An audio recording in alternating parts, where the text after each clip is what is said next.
The leader of the terrorist group, Jundollah, says the United States offered him broad support, including a military base in Afghanistan, to carry out attacks against Iran.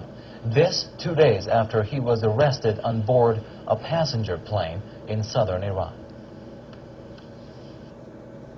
اینها رابطه کرده بودن که ما میخوایم با شما ملاقات بکنیم که ما گفته بودیم کجا، اینا گفتن در دبی ما میایم ملاقات میکنیم، شما با ما همکاری بکنید، ما هرچی مشکلات شما باشه این افراد از زندان آزاد میکنیم، به شما امکانات مالی در اختیارتون میذاریم و امکانات نظامی، اسلحه، مهمات ما برای شما تهیه میکنیم و در اختیارتون میذاریم و پایگاهی هم به شما میدیم در هر جای افغانستان که شما بخواید در مرزهای ایران. این حرفی که اونا آمریکایی‌ها گفته بودن در ملاقات دبی و ما الان موضوع ایرانه. الان نه موضوع القاعده هست و نه موضوع طالبان. ولی این که ما بگیم الان ما برنامه نظامی داریم، نه. Was Iran's most wanted fugitive. Abdolmalek Rigi is now under custody. Rigi also said his group was planning more attacks against the Islamic Republic. Abdolmalek Rigi and one of his aides were arrested on board a passenger jet on Tuesday. The terrorist leader was en route to Kyrgyzstan from Dubai on Tuesday when his plane was intercepted. He was arrested in the Iranian city of Bandar Abbas. Jundallah has claimed responsibility for the killing of dozens of Iranian civilians and security forces. Iranian officials say they have evidence that the group was sponsored by the United States and Britain. Washington and London both deny the allegation. Hello everyone, welcome back to GGN. This is part 2 for this news report today, Monday, October 29th, 2012. I'm Darko. My website is ggnonline.com, and on YouTube it is ddarko2012 and ddarko2013. Okay, so we just saw this video right here. This is actually from 2010. Arrested terrorist confesses that the U.S. offered full support of Jundallah. And I covered an article just recently, about a week ago, that was exactly like this article. This is from 2010 too, but it was the same thing. It was a suicide bomber, Sunni suicide bomber in Iran that was stopped. He had made it almost inside the mosque, but he was stopped by security or something like that. But this title, Suicide Bombing at Iran Mosque Kills Scores During Shia Holiday, and Jundallah Claims Responsibility. So this the only reason I'm covering these is because of this article from 10/29 today from the Jerusalem Post. Iran's Sunnis demand greater religious freedom. So a minority religious leader calls for political acknowledgement. Tehran blames Israel for Sunni terror attacks. Sunni Muslims in Iran make up for only about 10% of the Islamic Republic's population. Also, what they said is that it is our legal right as Sunnis to be acknowledged and participate in the fate of our country. So it's kind of interesting too that back in 2010 that individual was saying that it wasn't so much about Taliban or al-Qaeda as it was Iran. So you can see that he was right what he was saying. So, but when you see the Zionists say, oh, you know, these people are being oppressed and you know, they need greater religious freedom. I mean, it's just a bunch of BS. They don't even have that in their own country. So you can just see right through the whole humanitarian BS. The report says Israel sells drones to Azerbaijan. Global Post reports Israel, Russia, and Iran violating UN-imposed embargoes by selling arms to Armenia and Azerbaijan. So, and that ties into this article from the Global Post, but it was carried by Stratris. Israeli arms exports fuel Armenian-Azeri conflict could foment major regional war. Yeah, and Iran is kind of trading mostly with Armenia to basically go around sanctions and embargoes to receive stuff from Russia, and then you have Azerbaijan receiving stuff from Israel. It says there is a Cold War going on between the Azeris and Armenians that regularly flares into deadly confrontations in which the scores have been killed. Then news on Libya is CIA agents in Benghazi twice asked for permission to help Ambassador Chris Stevens as bullets were flying and twice were told to stand down. So revelations shed new light on the effectiveness of the CIA at Benghazi and the level of support they were given. Now this I actually do believe, because remember I covered this in one of the reports in articles about how the CIA had they had like little bases or administrative buildings and stuff like that that were known, that were attacked, and those people that were saying they were just diplomats and administrative were actually CIA members that were killed, which is why, of course, they sent in Marines after the Delta Force were supposedly already there. But the truth is going to keep trickling out, but it doesn't really matter because they're just making it into a political, I don't even know what you call it, a melee or something like that.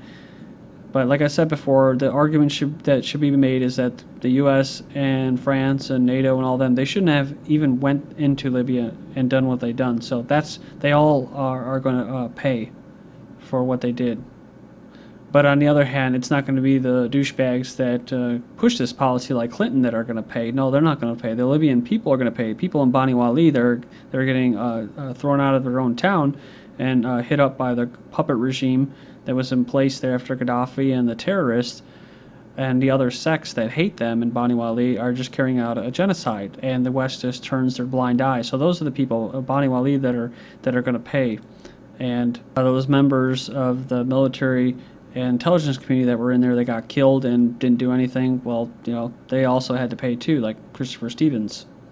But the whole point, of course, was what? To create this instability. They wanted it to happen. Like I said before, there was many, including Stevens himself, warned about it. The last prime minister or president of Libya stepped down because he's saying that there's no security here. And that was the whole point. So that's what I'm trying to say here, that they let this thing happen for a reason. Top AFRICOM commander General Carter Ham was never ordered to save U.S. men in Benghazi, so AFRICOM leader was never given the order to secure the consulate in Benghazi. That is what the general told Representative Shafetz after the 9/11 Benghazi terror attack. This was despite many pleas for assistance coming from the consulate. So it says this means that only Barack Obama or Defense Secretary Panetta, the two men above, never ordered the operation to secure the consulate. And keep moving here. Russia urges International Criminal Court to probe war crimes in Libya. So they've urged the ICC to probe all war crimes in Libya. This is what the Foreign Ministry of Russia has stressed, saying they should focus, among others, on crimes committed following the military campaign in Libya in October last year. So yeah, I mean, this is crazy because they got what, Saif Gaddafi or something like that, one of Gaddafi's sons, and they're trying to put him in the International Criminal Court and stuff like that. But if it's not going to be there, it's going to be what, in Libya, of all places, and that's going to be like throwing a match into a tank of fuel. If they turn him over to the Libyan officials, you got to remember that video where his son actually got tricked by the opposition. You know, oh yeah, here, do this, and we'll do this and do that, and they tricked him and they screwed him. So it says here, U.S. expands secretive drone base for African shadow war, and they're talking about, I've covered this before in the Horn of Africa, Camp Lemonnier, originally a French colonial outpost. I think this is Djibouti is how you pronounce it, a tiny impoverished nation just north of Somalia. So that's where they've been carrying out a lot of the drone strikes in Somalia, and probably Yemen, but who knows.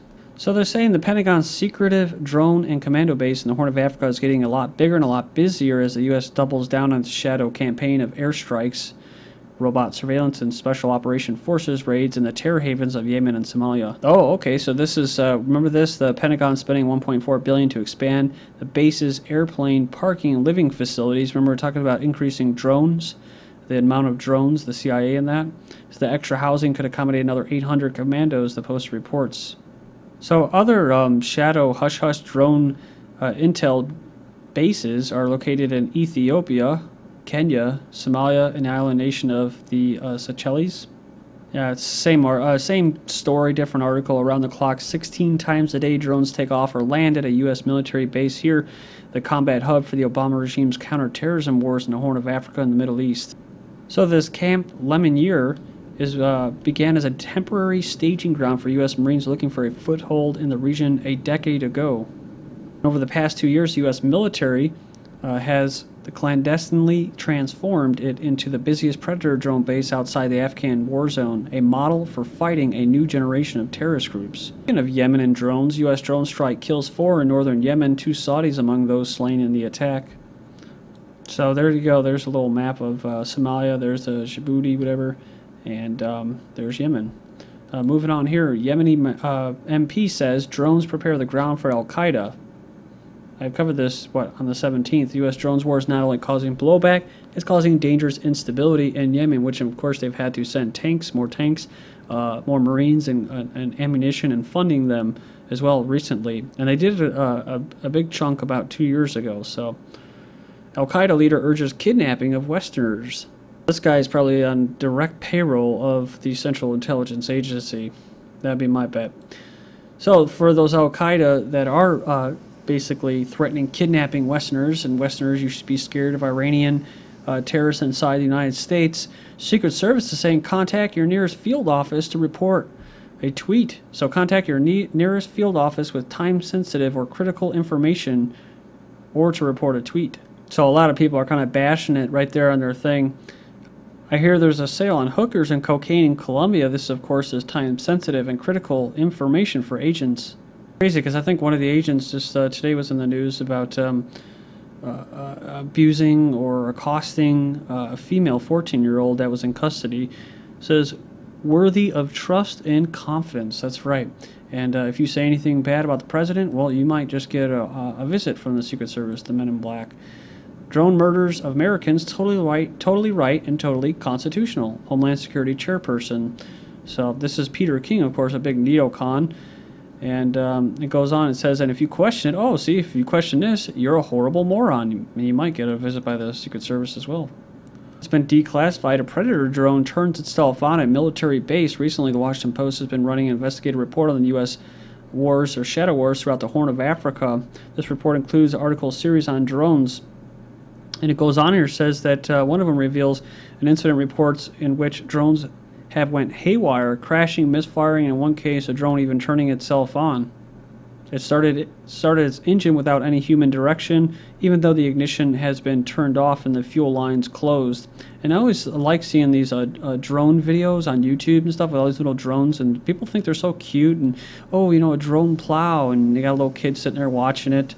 You know, the drone sweeping up the snow instead of actually doing it themselves, right? And then you wonder why everybody's obese, because they're having machines take the place of everything, and then eventually they become obsolete. So I mentioned this yesterday to a friend. It's like people are literally going to laugh themselves out of existence. Haha, big effing joke, right? Kind of like the Cheetah bot, and just like the DARPA bot that they're showing every month now, increasing its agility and whatnot, and people laugh at it. Oh, look at the cord hanging off of it. Oh, I'll just shoot it with my shotgun. U.S. clearly not tolerant of terror drone attacks, says critics in a report. So the U.S. Detained a Pakistani politician on Sunday. It says in the U.S.'s third intimidating action against its critics this year.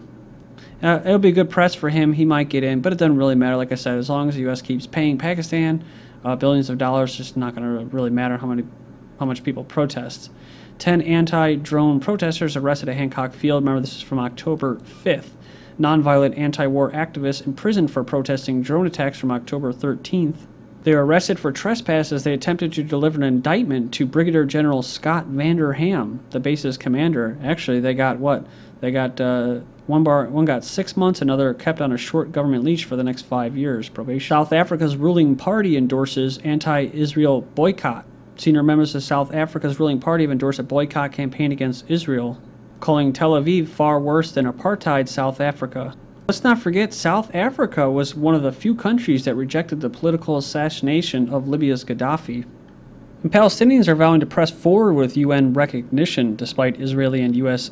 objections. Actually, they're threatening financial diplomatic retaliation. And talking about hurricane and diversion, one of the things I noticed, guys, was what? I'm seeing kind of a blackout, almost like a real big problems here. Error establishing database connection with like a lot of articles I'm trying to access. They're not available. Obama urges governors to celebrate the United Nations Day. Jewish voters favor Obama over Romney? No. The poll says Israeli Jews prefer Romney. Well, they're both the same, right? Former official Dennis Ross says Obama's Israel ties are without precedent. And he dismissed disinformation that had led critics to conclude that Obama is less than a total shill for the Israeli lobby. With hand on heart, Pelosi admits Israel comes first. That's right. Factory says U.S.-Israel relationship is unbreakable and our dedication to Israel's security is unshakable. Top 15 richest members of Congress have been exposed, and guess who's on the list? Nancy Pelosi. It's up there with the Bergs and the Feinsteins. The richest U.S. city is Washington, D.C. Washington, D.C. is the fourth highest proportion of Jews. New Congress has record number of Jews. And even though they make up less than 2.5% of the U.S. population, they have 10% representation in Congress. This is GGN. Thank you.